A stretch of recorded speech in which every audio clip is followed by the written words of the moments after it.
오늘 말씀은 조금 평이할 수 있어요.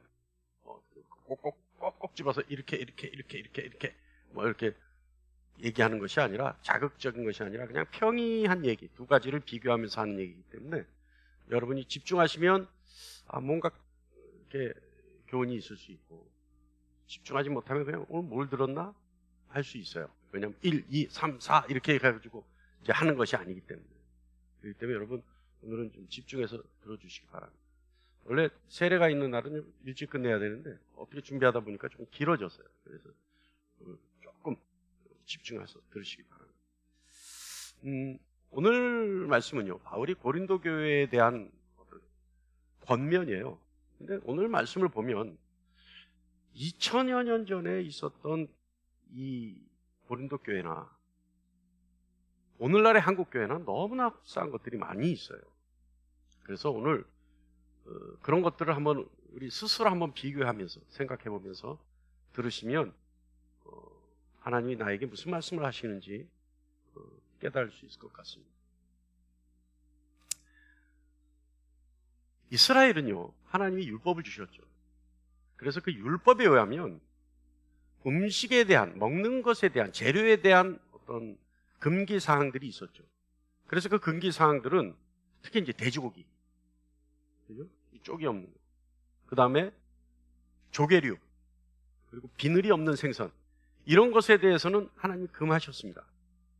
그런데 주님이 오시고 나서 뭐라고 말씀하셨냐면, 마태복음 15장 11절에 의하면 음식이 너희를 더럽게 하는 것이 아니라 우리 안에서 나오는 배설물이 너희를 더럽힌다.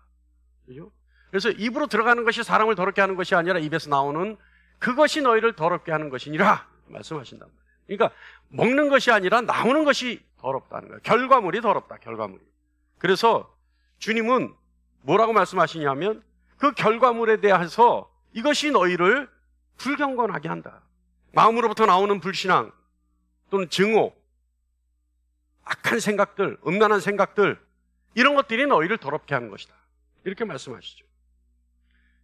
다시 말하면 배설물과 같은 이러한 악한 생각은 우리와 하나님과 관계를 끊게 하고 이웃과 관계를 파괴하는, 그래서 그 모든 것을 분열시키는 더러운 것이다. 주님이 이렇게 얘기합니다. 우리가 흔히 얘기하죠. 나 시험 받았어. 그럼 뭐에 시험 받아요? 주로 시험 받았을 때 어떤 것을 시험 받아요? 나 시험 들었어. 어떤 것에 시험 들어요? 네? 헬로? 어떤 것에 시험 들어요? 목사 말 한마디에 시험 들었다 그러잖아요. 그죠? 네. 성도들 간에 말 한마디에 시험 들었다. 그러니까 입에서 나오는 것들이에요. 들어가는 것에 시험 들어가는 게 아니라 나오는 것에 시험 든다. 주님이 그 말씀을 하시는 거예요. 오늘 본문 말씀은요, 우상 제물을 먹는 문제 자체에서 발생될 수 있는, 그래서 실족하는 것과 그 배경에 대한 바울의 설명입니다. 잘 들어보죠. 근데 이것은 굳이 음식에 대한 것이 아니에요. 음식에 대한 것이 아니라 바울은 지금 음식을 가지고 얘기하지만 바울의 얘기를 잘 들어보면 이건 음식에 관한 것이 아니에요. 정서에 관한 것이에요. 그리고 신앙인의 중심에 관한 것이에요. 자, 그래서 오늘 이 말씀 우리 한번 들어보겠습니다. 자, 오늘 본문 말씀에는 두 부류의 사람들이 나와요. 두 부류의 사람들. 그래서 한 부류는 강한 자라고 제가 표현합니다. 1절 말씀에 나오는 자들, 이 사람들은 강한 자예요. 그리고 다른 한 부류는 약한 자예요. 그러니까 강한 자가 있고 약한 자가 있어요. 자, 강한 자가 누구고 약한 자가 누구냐라고 하면 강한 자에 대한 설명은 1절부터 6절까지 있어요. 그리고 약한 자에 대한 설명은 7절부터 13절까지 있습니다. 자, 본문에서 논쟁은요, 언제나 그렇듯이 우상에 관한 것들이었어요. 특히 우상에 대한 제사 후의 제물에 대한 겁니다. 제물에 대한 거. 생각해보세요. 여러분, 고대 사회에서 제사를 드릴 때 제물은 뭐예요? 주로? 짐승이에요. 짐승. 왜냐하면 이건 다 희생 화목 제물이기 때문에 그래요. 그래서 희생 제물이에요. 희생 제물. 그러니까 무엇인가 살아있는 것을 잡아서 내가 이 살아있는 것에 내 죄를 다 전가시키고, 그래서 이 살아있는 것이 죽어줘야지만 내 죄가 사여진다. 이것이 원리거든요. 그러니까 거의 다 고대, 그러니까 기독교뿐만 아니라, 그러니까 기독교가 아니죠. 그때는 기독교가 아니에요. 그러니까 유대교뿐만 아니라 모든 이방 종교가 거의 제사는 뭘로 하느냐? 희생제물이 반드시 필요해요. 자, 그런데 중요한 것은 희생제물을 제사를 드리고 난 뒤에 남는 것에 대한 처리입니다. 희생제물을 누가 취하냐면 이제 이게 화제라고 한다면 불로 태우잖아요. 그래서 그 제물을 불로 태워서 하나님께 흠양하시기 좋게 연기로 보내드리잖아요. 자, 그것과 그렇게 태운 것과 또 하나는 제사장 몫이 있어요. 그러니까 제사장이 반드시 제물에 대해서 어떤 일부분을 가져갑니다. 또 하나가 있는데 남는 것에 대한 제사 주인, 제주죠. 제주가 그러면 무엇을 하느냐? 이걸 남는 걸 갖고 어떻게 하느냐? 그러니까 제사가 드리고 난 뒤에 모였던 사람들하고 잔치를 벌이죠. 그리고 나서 남은 것에 대해서는 어떻게 처리하느냐? 자, 신에게 올려드린, 이방신도 마찬가지입니다. 이방 종교도 마찬가지예요. 자신들이 신뢰하는 신에게 올려드린 불로 태운 화제를 하고 난 후에 나머지 제물, 제사장 몫이나 제주의 몫, 이것은요 남았을 때 어떻게 하느냐? 시장에 내다 팔아요. 그래서 제사장은 그 제물을 가지고 시장에 내다 판 돈을 가지고 생활을 하는 거예요. 근데 이게 이제 문제가 되는 거죠. 이게 문제예요. 그러니까 이때 당시에 시장에 있는 고기는 거의 다가 뭐예요? 제사를 드리고 난 희생 제물들이에요. 그러니까 시장에 나가서 우리가 푸주간에서 고기를 사 먹는데 이 푸주간에서 사 먹는 고기가 뭐예요? 내가 사 먹는데 내 의도와 상관없이 전부 희생 제물에 남는 것들이에요. 희생 제물이라는 거예요. 희생 제물. 그러니까 제사를 드리고 난 후에 음식이죠. 자, 이거 우리가 알아둬야 돼요. 자, 이거는요 본인의 의도와 상관없어요. 자연스럽게 그것을 먹는데, 그것을 사다 먹는데 그것은 제물의 근거예요. 제물의 흔적이란 말이에요. 자, 여기에 고린도는 엄청난 부를 축적한 도시입니다. 이거 고린도가 상업 이 항구 도시인데 여기에는 너무나 많은 동서남북으로 오는 모든 수출 수입 물류들이 고린도에 모이는 물류 창고였어요. 그러니까 고린도가 얼마나 부자 도시겠습니까? 그러니까 오죽하면 제가 가끔 예를 드는데 옛날 고대 연극들을 보면 여러분 저 희곡 보신 적 있죠? 희곡? 그러니까 연극할 때 쓰는 책? 그 희곡에 보면 술 취한 사람 1, 술 취한 사람 2, 술 취한 사람 3. 이제 이 사람들이 저작거리에 이제 등장을 해야 되는데 술 취한 사람 1, 2, 3 이렇게 안 썼어요. 뭐라고 쓰면 되냐면 고린도 사람 1, 고린도 사람 2, 고린도 사람 3 이러면 다들 그것만 보면 아, 술 취한 사람이구나 이렇게 아는 거예요. 아시겠어요? 고린도 여인 이렇게 쓰면 그 사람은 뭐겠어요? 그러면 예? 좀만 크게 얘기해주세요. 고린도 여인 써놓으면 그 사람은 누구겠어요? 창기. 그 정도로 고린도는 부패했어요. 고린도가 부패한 이유는 뭐겠어요? 물질이 있었기 때문에 부패하는 거예요. 자, 거기. 그러니까 그 정도로 부유한 도시였으니까 고린도는 자연스럽게 뭐가 많았겠어요? 제사가 많아요. 그러니까 이 사람들은 배를 타도 제사, 배가 돌아와도 제사, 돈이 들어와도 제사, 모든 게 제사예요. 제사. 그러다 보니까 여기는 자연스럽게 뭐가 많아요? 시장 나가면 육류는 전부 제사의 제물이었잖아요. 그러니까 넘쳐나는 거예요. 넘쳐나는 거예요. 자, 거기까지. 이제 아시겠죠? 그러면 고린도가 어떻고 옛날 고대 사람들이 어떻게 했다? 아시겠죠? 자, 이 사람들은요, 고린도 사람들 중에 그리스도인이 됐는데도 불구하고 아직까지 우상의 제사와 제물에 대한 정서와 습관이 있습니다. 이 사람들, 고린도 사람들 중에 그리스도인이 됐는데 또 디아스포라 유대인들 중에서도 이 사람들도 옛날 습관이 남아있는데 그리스도인이 됐는데 디아스포라 유대인들은 전부 유대교를 믿는 사람들이에요. 근데 그 중에서 또 예수를 믿는 그리스도인들이 생겼어요.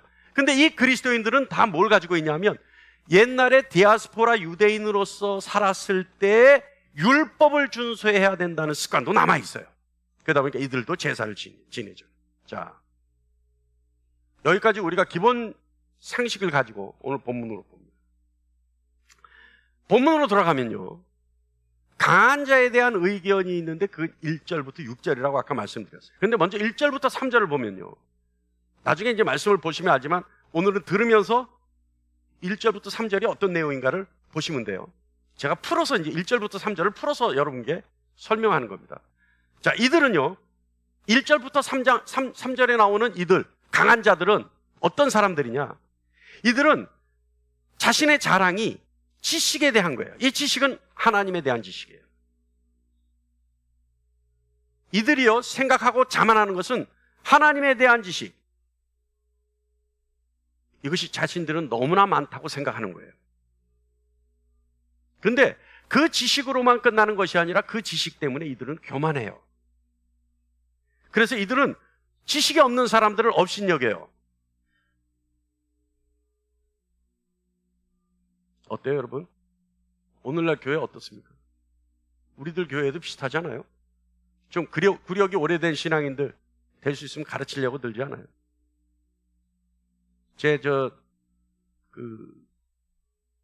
동료 목사님들 중에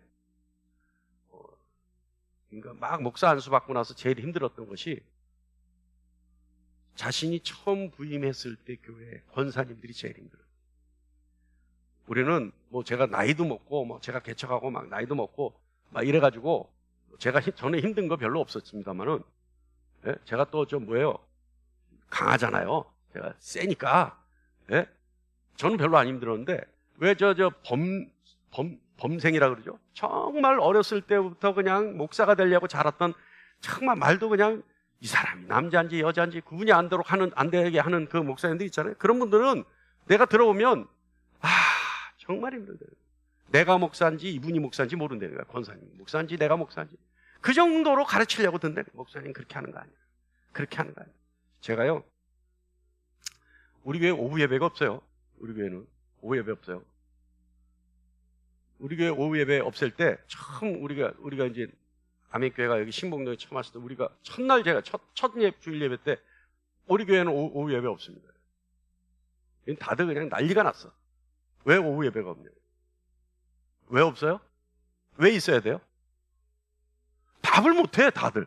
자, 왜 있어야 돼요? 습관이니까. 이게 중요한 거예요. 습관이니까. 습관처럼 해왔으니까. 그래서 제가 없어야겠다. 오후 예배, 일부 예배, 우리 오전 예배만 하고 오후 예배는 오히려 가족하고 좀 보내라. 오히려. 가족하고 좀 오순도순 보내라. 가족하고 식사도 좀 하고 해라, 좀. 오후 예배. 장소가 없으면 교회에서 해라. 그죠? 좀 그게 더 유익하다고 생각했거든요. 오후 예배. 교회 붙잡혀 있으면 뭐 할 거야? 예? 험담이나 하지. 누구 험담해요? 누구 험담해요? 예? 목사 험담 받게도 해요. 주일날 오후는 목사가 도마 위에 올라가는 날 아니에요? 오늘 설교가 어땠고, 요즘 뭐 어떻게 됐고, 예? 이게 아예 없어요. 그래서 제가 그때 했던 얘기가 있어요. 뭐라고 했냐? 예배에 관한 것은 목사의 몫이니까 절대 얘기하지 마. 예배에 관한 것은 목사의 몫이다. 제사에 관한 것은 제사장의 몫이다. 그래서 오후 예배 없었어요. 자, 이런 식으로 여러분, 구력이 오래된 사람은 오늘날 한국교회에서도 구력이 얼마 안 된 사람들을 얼마나 가르치려고 그러지. 얼마나 가르치. 여기서 그랬다는 거예요. 우리 고린도 교회에서. 자, 그런데 바울은 이렇게 얘기합니다. 사실 지식에 대해서 뭐라고 얘기하냐면, 내가 어느 정도 안다고 생각하는 사람은 사실은 근본을 따지고 보면 알아야 할 것이 아직도 많다라고 하는 것의 반증이다, 이렇게 얘기해요. 바울은. 그러니까 내가 하나님에 대해서 좀 알아라고 하는 사람이 있으면 그 사람은 사실은 알아야 할 것이 더 많아라고 하는 것에 대한 증거다, 이렇게 얘기한단 말이에요. 바울은. 그러니까 내가 하나님에 대해서 알아, 이 얘기를 하지 말라는 거야. 할 수가 없다는 거예요. 왜요? 사실은 나는 알아야 될 것이 너무 많아 라고 하는 고백이다, 이 말이에요. 그러니까 바울은 그런 사람들은 아직도 알아야 할 것이 더 많으니까 입 좀 다물고 있어라.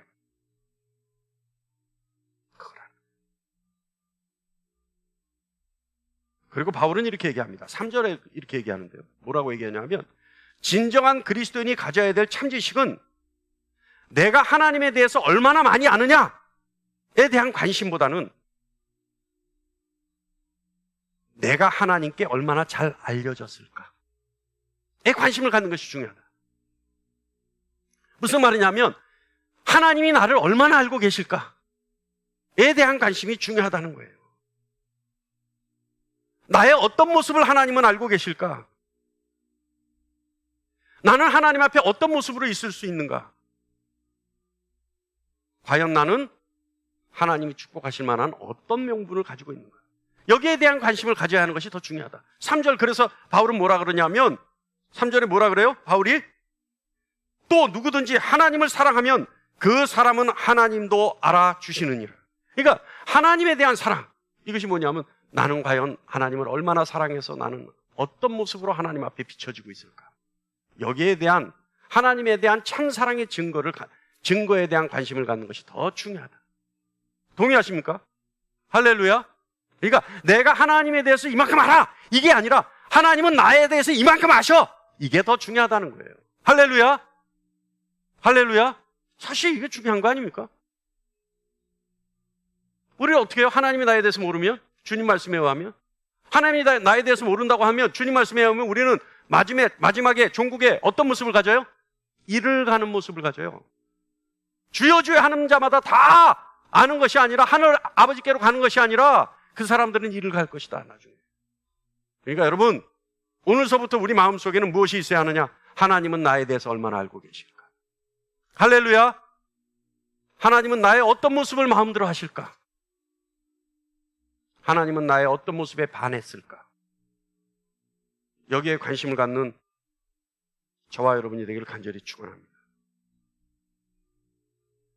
그래서 바울은요, 뭐라고 얘기하냐면 하나님에 대한 지식이 아니라 모르는 것에 대한 겸손이 더 중요하다. 바울은 이렇게 얘기하는 거예요. 그리고 4절부터 6절 말씀을 보면 이 지식인들은 우상 제물을 먹는 문제에 대해서 이렇게 생각합니다. 어떻게 생각하냐면 우상은 세상에서 아무것도 아니다. 이게 세상은 아무것도 아니에요. 세상에서 우상은 없다는 거죠. 그러므로 세상에서 드려졌던 우상의 제물 역시 아무것도 아니다. 어떤 악한 영향력도 우리에게 끼칠 수 없다. 왜냐하면 하나님은 한 분이시기 때문에 그렇다. 다시 말하면 우상 자체는 실체가 없는 것이므로 그렇기 때문에 실체가 없는 우상의 제물 역시 일반 고기와 다를 게 없다. 어떤 음식을 먹는다고 해서 하나님께 심판받는 것도 아니고 음식을 가려서 먹는다고 해서 하나님께 칭찬받는 것도 아니다. 그래서 바울은 8절에요. 이들의 주장을 동의하면서 그 반대도 인정합니다. 우리가 먹지 않는다고 해서 더 못 사는 것도 아니요, 우리가 먹는다고 해서 더 잘 사는 것도 아니다. 그러니까 이들 강한 자들의 주장을 옳다, 너희들 말도 맞아, 맞지만 그렇다고 해서 우리가 먹는다고 해서 더 잘 사는 것도 아니고 먹지 않는다고 해서 더 못 사는 것도 아니다. 다시 말하면 음식을 먹지 않는다고 해서 무슨 부족함이 있는 것이 아니라 먹는다고 해서 어떤 유익이 있는 것도 아니다. 특히요, 고린도에서는요, 신이라고 불리는 많은 신들이 있었어요. 그러나 우리에게는 오직 한 하나님, 한 신만 있다. 한 주 예수 그리스도만 있다. 그러면서 강한 자들은 이런 신앙 고백을 하면서 거침없이 행동을 했다는 거죠. 근데 바울은요, 이들의 주장을 인정합니다. 그래, 맞아. 하나님은 세상 모든 것에 위에 계신 하나님이기 때문에 우리를 구원하실 수 있고, 그러므로 우리도 하나님과 함께함으로 세상 모든 것 위에 있을 수 있다. 그러므로 자유로울 수 있다. 그러니까 바울은 뭐라 그러냐면 이들 주장, 이 강한 자들의 주장 논리 자체가 잘못된 것이라고 할 수 없다는 거예요. 바울은 그 자체가 충분하지 않다고 얘기하는 것이 그 논리가 잘못됐어가 아니에요. 잘못을 따지는 것이 아니라 그렇다고 해서 그것이 충분한 것은 아니다는 거죠. 충분한 것은 아니다. 왜냐하면요, 생각해 보세요, 여러분. 고린도 교회의 강한 자들은 주로 어떤 자들이에요? 고린도 교회의 상위 몇 프로 안에 들어가는 사람들이에요. 고린도 도시에. 그러면 이들은요, 여유롭고 부유하게 사는 사람이에요. 다시 말하면 이 고린도 사회의 지도층이에요. 이들은 이 강한 자라고 하는 사람. 근데 이들은요, 주로 고린도 사람들하고 교류가 있어야 될 거 아니에요. 그죠? 그러면 교린도 사람들하고 교류를 할 때 그들의 음식을 먹어야 될 거 아니에요. 예를 들어서 그들을 음식을 함께 먹는데 난 당신들 재물을 바친 음식 이건 못 먹겠어. 이러면 어떻게 돼요? 점점 소외되죠. 그러다가 그 커뮤니티에서 쫓겨나게 되겠죠. 아예 상대를 안 하는 존재가 돼요. 자, 여러분, 제가 한번 질문할게요. 세상 사람들과 어울려야 합니까? 아니면 단절해야 합니까?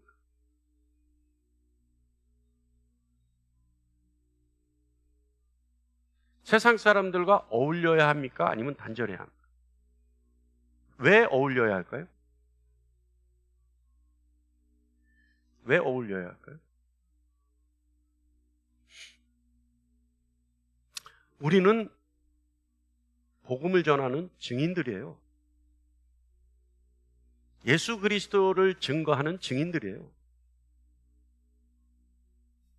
예수 그리스도를 증거하는 증인들이 세상과 단절된다면 언제 증거할 기회를 잡을 수 있겠어요? 제가 가끔 농담처럼 얘기하잖아요. 그러지 말고 우리끼리 그냥 수도원 짓고 사는 게 제일 낫지 않느냐, 그렇다면. 제가 몇 번 예를 들었는데, 옥한우 목사님이 이제 막 개척해서 첫 번째 길렀던 제자 1호들, 1세대들, 제자 1세대. 그 중에 한 사람이 그때는 이제 방송국 PD 되는 건 되게 어려웠어요. 여러분, 그때는 방송국 PD 되면 굉장히 어려워요. PD가 거의 뭐 제왕처럼 행동해 살 수 있었던 때였어요, 옛날에. 옥한우 목사님이, 지금 작고하신 목사님이 개척할 당시면 얼마나 오래된 얘기예요. 근데 그때 이제 어떤 제자 1세대가 모 방송국의 PD가 된 거예요. 다들 축하해 줬죠. 드라마 PD가 돼요, 드라마 PD. 그러다 보니까 드라마 PD가 됐으니까 이제 어때요? 연예인들하고도 어울리고 배우들하고도 어울리고 이렇게 된 거예요. 근데 이제 몇 년 있다가 그 드라마 PD가 됐던 제자가 옥한우 목사님한테 자신 있게 목사님 저 간뒀습니다 해서 너무 의기양양하게 자신 있게 간뒀습니다. 그랬더니 옥한우 목사님 왜 간뒀냐 그래요. 저도 들은 얘기예요. 실제 있었는 얘기는 뭔지 모르지만 저도 그렇게 들었어요. 들으니까 이제 그대로 전할게요. 왜 간뒀냐 그랬더니 이 제자가 자신 있게 이 드라마 이 연예인들 이제 PD라는 직업이요 얼마나 추악하고 추접스러워요. 매일 저녁 술 접대를 받아야 되고요. 제가 타락할 것 같아서 더 이상 그들과 어울릴 수 없어서 제가 간뒀습니다. 그랬더니 그래요? 옥한우 목사님 그랬대요. 나는 너를 제자로 키웠는데 넌 내 제자가 아니구나. 넌 이제부터 내가 나의 제자라고 얘기하지 마라. 나는 너같이 약해 빠지게 키우진 않아. 양육하지 않아. 그러니까 이제 제자가 의아할 거 아니에요. 무슨 일입니까? 아니 네가 그들 속에서 네가 빛과 소금의 역할을 하고 그들을 교화시키고 그들을 변화시키고 그들에게 복음을 전해야 되는데 네가 거기서 빠져나오면 너에게 복음을 전할 기회가 있겠니? 그들을 네가 구제해야 되는데 어떻습니까? 우리 한번 생각해 볼 수 있는 문제죠. 고린도 교회의 강한 자들이 주로 한 얘기가 이런 얘기들이었어요. 우리가 그들하고 어울려야 내가 이들도 바꿔줘야 될 거 아니냐. 근데 바울이요 틀렸다는 얘기가 아니에요. 맞다. 그런데 그게 다가 아니다. 자, 여기까지가 강한 자들의 얘기입니다. 자, 약한 자들의 얘기는 어떤 거냐? 약한 자들의 얘기는 그들은요 7절부터 13절까지인데요. 그들은 소위 강한 자들의 지식과 신앙 고백과는 달리요 우상 제물을 먹으면 큰일 나는 줄 아는 거예요. 왜냐하면 이게 중요해요, 여러분. 의도가 중요해요. 중심이 중요해요. 이들이 큰일 난다고 생각했던 이유는 고린도에서 우상을 섬겼을 때의 습관이 정서가 그대로 남아있기 때문에 큰일 난다고 생각한 거예요. 왜 큰일 나요? 여러분, 예수 믿는 사람 제사 음식 먹으면 됩니까? 안 됩니까? 네? 아니, 전혀, 그쪽에 무슨 소리가 있었어요? 안 된대요. 할렐루야. 여기 우리 교회도 약한 자와 강한 자가 이제 나뉘는 거예요.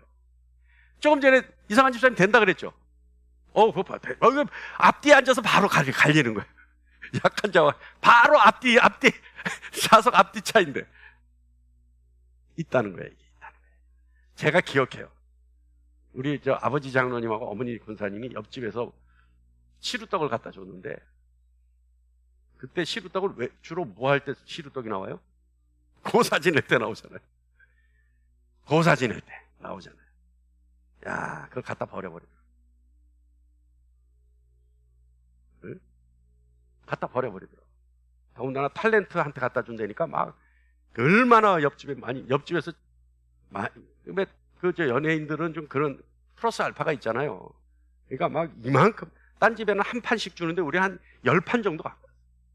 거기다가 고사 지내도 과일까지 막 갖고 와요. 왜 과일 지내면 위에 날려야 되는데 이건 안 날린 거야. 안 날렸으면 재물은 아니잖아요. 근데도 가찬뜩 갖고 왔는데 그거 갖다 버려버려요. 왜요? 죄사드렸다는 거예요. 쉽게 얘기하면 부정탄 음식이라는 거죠. 근데 우리 아버님이 왜 그랬느냐? 저는 나중에 알아요. 나중에 그 정서를 이해를 했어요. 뭐냐면 우리 아버님이 예수 믿기 전에 엄청나게 우상 숭배했거든. 우리 어머니와. 그러니까 뭐예요? 귀신이 입된 음식이라는 거죠, 이게. 그러니까 그 속에는 귀신이 입됐기 때문에 부정을 탔고 어떤 영향력이 있을 거다고 생각하는 거예요. 맞아요, 아니에요? 그거 뭐 악한 것이 있을 거다라고 생각하는 거 아니에요? 그러니까 내가 그거 잘못 먹으면 내가 오염되고 내가 악한 것에 휘말리게 되고 또는 하나님이 그것 때문에 나에게 벌 주실 수 있다 생각한 거 아니에요. 그 정서 아니에요. 맞아요, 아니에요? 이상한 집사님 아까 뭐 얼른 듣기에 뭐 축도하고 먹으면 된다고 그러셨나? 아니에요? 그냥 먹으면 되는 거예요? 기도하고 먹는 게 그냥 먹어도 된다? 오케이, 할렐루야. 예? 이제 막 할렐루야야. 무슨 얘기도 할렐루야. 예? 자, 이거예요. 근데요, 이런 우상섬김의 흔적이 교회에 있습니다. 오늘도 새벽기도 우상섬김의 흔적이었어요. 사실은 길선주 장로가 나지 목사 됐는데 이 사람이요, 뭐 하는 사람이었어요? 도교의 도사예요. 도술 부리고 막 종이 막 이거 써가고 후 날리고 이거 하는 사람이었어요. 오늘 저하고 가운 비슷한 거 입고. 예? 도교의 도사였단 말이에요. 이 도교는 뭐 하는 거예요? 자기 신선이 되는 거예요. 선을 닦는 거예요. 그러니까 이 사람들은 주로 뭐래요? 새벽마다 일어나서 뭐 떠놓고? 정한수 떠놓고, 깨끗한 물 떠놓고 치성 드리는 사람들이었단 말이에요. 이 사람들이. 그러니까 길선주 장로가 자기가 가지고 있었던 그 우상 섬겼을 때의 정서가 아직 있으니까, 내가 새벽마다 치성을 드렸기 때문에 내가 하나님 앞에도 새벽마다 일어나서 하면 뭔가 하나님 통할 거다. 이렇게 해서 새벽기도 시작된 거예요. 또 어때요? 주일 성수 마땅한 거예요? 마땅한 거예요? 빠지면 안 되는 거예요, 주일 성수는? 빠지면 안 되는 거예요? 왜? 주일날 와서 그래도 에너지 보충해야지. 말씀으로 에너지 보충해야 일주일 내내 사는. 그런데 하나님은 그걸 마땅하다 그랬단 말이에요. 근데 그게 아니라 주일 성수하는데 혹시 해코질 당할까봐, 누구에게? 하나님께 미운 털 박혀서 해코질 당할까봐 교회 나온다면 이게 우상섬김의 흔적이에요. 11조 내는 거? 내가 그런 얘기 많이 들었어. 내가 제발 좀 그런 얘기 좀 하지 말라. 11조 떼어먹었더니 그 다음 주에 꼭 그만큼 돈 쓸 일이 생기더라. 이건 도대체 어디서 나오는 근거? 이 신앙은 어디를 근거를 둔 신앙일지. 맞아요, 안 맞아요? 예? 있을 수가 없어요. 그게 있을 수가 없어요. 이게 다 뭐냐 하면 하나님에 대한 지식이 아니라 우상 섬길 때 가지고 있었던 지식과 정서예요. 왜냐하면 우상은 잘하면 복주고 못하면 해코지라니까. 즉각적으로 하니까. 그러니까 꼼짝 못하고 당하는 거 아니에요. 그러니까 그런 흔적들 때문에 신앙생활에 접목시켜서 한다면 그거는 잘못된 거다. 우리 교회 11조를 한 번도 얘기 안 했는데, 제가 그러잖아요. 11조는요, 하나님 나에게 주신 것이 다 하나님 것입니다라고 하는 신앙 고백으로 하지 않으려면 하지 않는 게 맞다. 그러니까 진짜 안 하더라고. 네? 나에게 주신 것이 정말 전부가 하나님 것인데 내가 다 드릴 수는 없지만 내가 10의 1만 띄어서 요거 드리는데 내 마음은 하나님께 다 드리는 것과 마찬가지입니다. 이런 고백으로 하라는 거예요. 이런 고백으로. 네? 그래야 그것이 하나님이 기뻐 받으시는 흠양하시기 좋은 재물이 되는 거지. 혹시 다음 주에 해코지를 당해서 한 2배 이상 더 쓸 일이 생길까봐 낸 이름은 하지 말라는 거예요. 이름은. 이건 아니라는 거죠. 맞아요, 아니에요? 예배 오는데 내일 갑자기 차가 펑크 나서 출근 시간 늦을까봐 오늘 예배 꼭 온다? 이건 잘못된 거예요. 어떻게 해라? 이 예배에 목숨을 걸어라. 이 예배에 어떻게 목숨을 걸어라? 오늘 이 예배에 내 인생의 마지막이라고 생각하고 참석해라. 이것이 목숨 거는 거다. 내 인생의 마지막 예배라면 여러분 얼마나 절실하겠어요. 네? 매 순간순간 말씀이 귀에 꼽히고 매 순간순간 기도할 때마다 한숨과 탄식이 터져나오지 않겠어요? 그렇게 하라는 거예요. 그렇게 하라는 거예요. 종이 한 장 차이 같지만 사실은 여기는 지옥과 천국의 차이죠. 그렇게 하라는 거예요.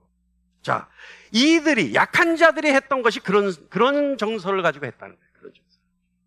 예. 그럴 수도 있다는 거죠. 그러니까 하나님과 관계에 해끼칠 수 있는 모든 것을 다 끊어라. 너무 소극적이죠. 근데 그런 교회들이 있어요. 정말 우리 근처에도 있어요. 네, 어디라고 얘기 안 하지만 여기서 한 2, 3km, 3km, 4km 가면 그런 교회 있어요. 네? 세상 것은 하나님과 관계에서 다 해끼치는 거니까 절대 TV도 보면 안 되고 절대 밖에서 뭐 해도 안 되고 거기는요 밖에서 직장 생활하다가 청년이 막 저는 직장이 악해서 전 나왔습니다. 그러면 막 다들 일어나서 박수치고 잘했다 막 하는 그런 교회 있어요. 네? 뭐 제가 그 교회 성도 얘기를 한번 들어보니까 노래를 거꾸로 들으면 뭐 사단의 소리가 난다나 뭐 그러면서 거꾸로 돌려놓고 막 들어보고 막 그러더니 뭐 누구더라? 잘 나가는 가수 한 2-3명을 노래를 거꾸로 들었더니 뭐 마귀가 뭐 사단이 좋아해 뭐 이런 식으로 뭐 이상한 소리를 낸다고 막 한번 들어보고 사단이라고 안 하냐고. 진짜 그럴듯해. 사단 같아.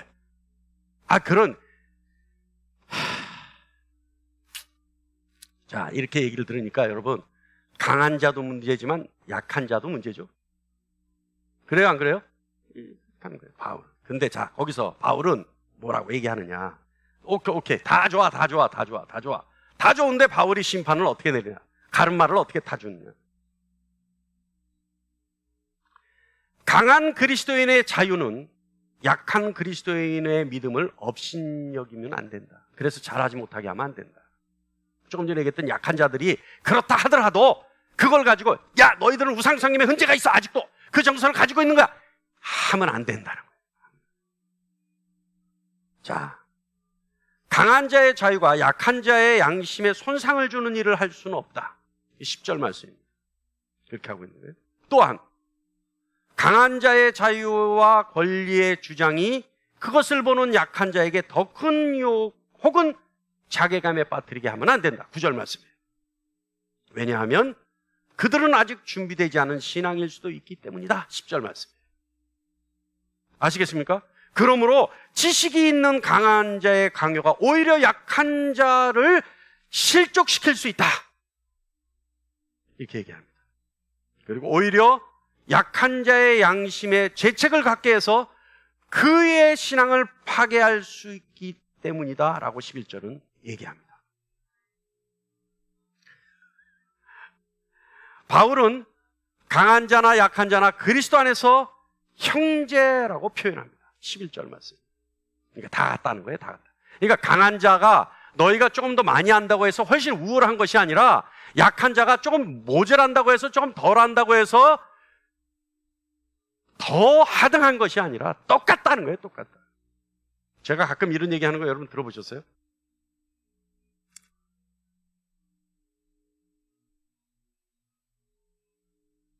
질문을 해야 되는데 대답을 안 할까 봐. 대답 안 하면 질문이 참 우습잖아요. 질문하는 사람이 우스워져요. 이게 제가 저에게 대답합니다. 주님의 십자가는 누구를 위한 십자가입니까? 주님의 십자가는 누구를 위한 십자가예요? 우리는 모두 나를 위한 십자가라고 얘기하죠. 그러나 사실은 주님의 십자가는 너를 위한 십자가라고 생각해야 돼. 주님의 십자가는 너를 위해 죽으신 십자가라고 얘기해야 돼. 그래야 어때요? 그 차이가 뭘 일으켜요? 그가 귀하게 느껴져요.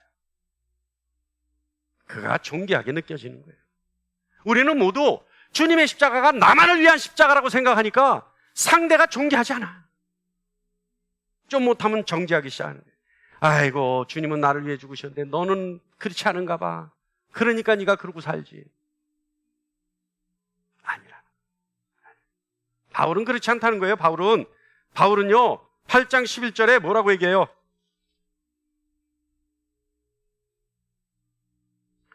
그러면 내 지식으로 그 믿음이 약한 자가 멸망하나니, 자 들으세요, 그는 그리스도께서 위하여 죽은 형제다. 그러니까 그는 뭐예요? 주님의 십자가는 그를 위해 있는 것이다 라는 거예요. 그를 위해 있는 것이다. 오늘서부터 여러분, 우리의 신앙 고백이 주님은 너를 위해 죽으신 분이다 라고 고백할 수 있는 저와 여러분 되기를 간절히 축원합니다. 할렐루야. 주님은 너를 위해 죽으셨다. 주님의 십자가는 너를 위해 있는 것이다. 할렐루야. 할렐루야. 우리 다 같이 한번 해볼까요? 주님의 십자가는 너를 위해 있는 것이다. 시작. 주님은 너를 위해 죽으셨다.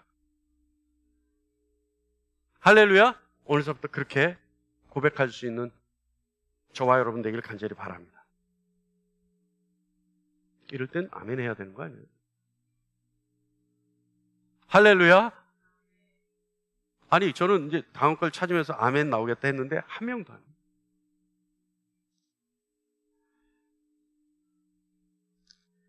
바울은요, 형제를 계약에 의지 않고 그 사람의 신앙의 어려움 속으로 빠뜨리는 것은, 그 사람을 신앙의 어려움 속에 빠뜨리는 것은, 다시 말하면 양심을 아프게 하는 것은 결국 그 사람을 멸망시키는 일과 같다라고 얘기해요.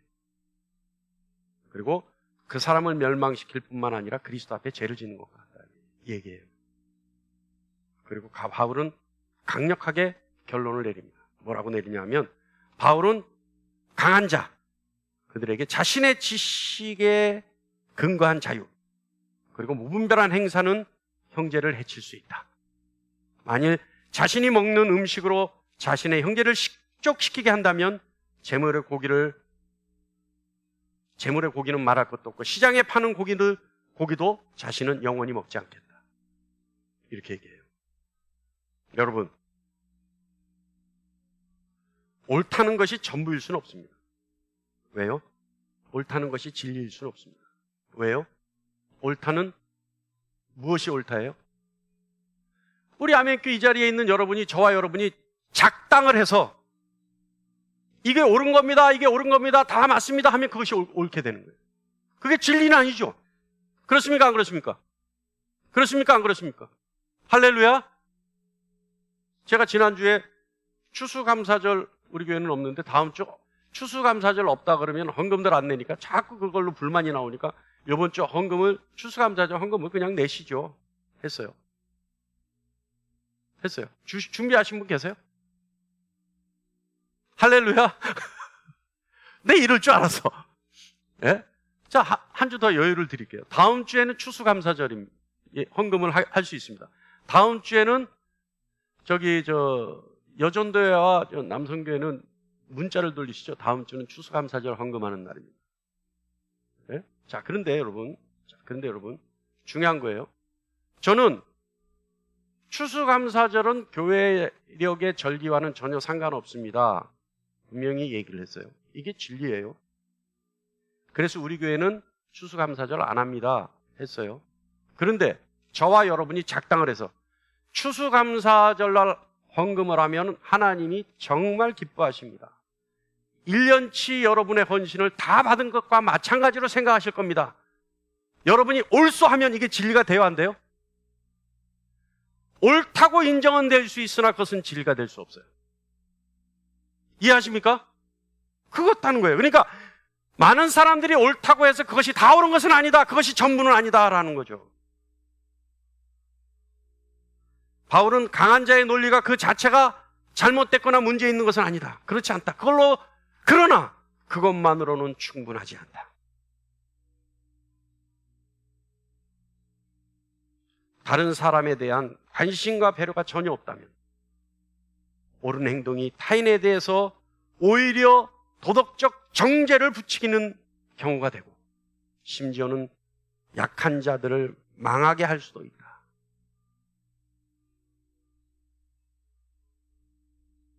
여러분, 주님의 십자가는요, 주님의 십자가는 여러분 잘 생각해 보세요. 자기 자신을 부정하고 스스로를 비웠다는 사실을 증명하는 것이 주님의 십자가입니다. 주님의 십자가는요, 다시 얘기합니다. 자기 자신을 부정하고 스스로를 비웠다는 사실을 입증하는 상징이 십자가입니다. 그래서 성육신에 나타나죠. 주님을 따르는 우리 역시 주님의 그런 모습을 따라야 합니다. 자기 자신을 비우고 자기 자신을 부정하는 것, 이것이 그리스도인의 참모습입니다. 그래서 오늘 말씀의 제목이 내 죄도 내 죄요, 너의 죄도 내 죄다.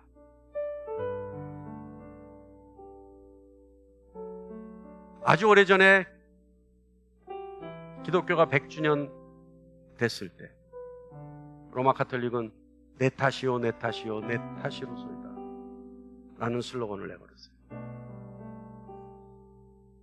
저는 우리 오늘 아멘교회 성도들이 내 죄도 내 죄요, 너의 죄도 내 죄다, 내 모습이 너에게 잘못 비추어져서 네가 그런 죄를 지었다 라고 고백할 수 있는 저와 여러분 되기를 간절히 축원합니다. 그렇게 생각했을 때 우리는 성화의 진정한 완성을 위해 달려갈 수 있습니다. 고린도전서 10장 12절에 이렇게 말씀합니다. 그런즉 선줄로 생각하는 자는 넘어질까 조심하라. 오늘 저와 여러분이 주님의 십자가는 너를 위해 있어. 주님은 너를 위해 십자가에 달려 죽으신 거야. 내 죄도 내 죄요, 너의 죄도 내 죄야 라고 고백할 수 있는 저와 여러분 되기를 간절히 축원합니다. 할렐루야.